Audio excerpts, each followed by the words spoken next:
Hello everyone, welcome to the channel. In this video, I will show you exactly how to see deleted messages on WhatsApp. To see deleted messages on WhatsApp, first of all, open WhatsApp on your phone. Once you're in your WhatsApp account, tap on the settings icon in the bottom right corner. Then from settings, tap on the chats option. Now in chats, you will see the chat backup option.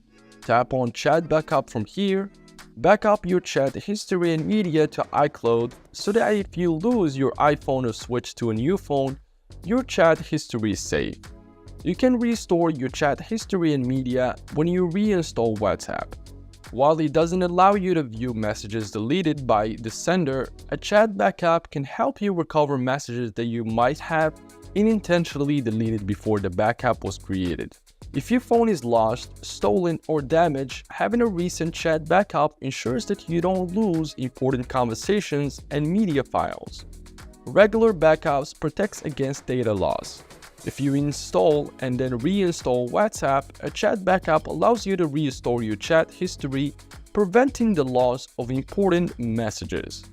If you guys enjoyed this video, like it and share your comments or questions down below.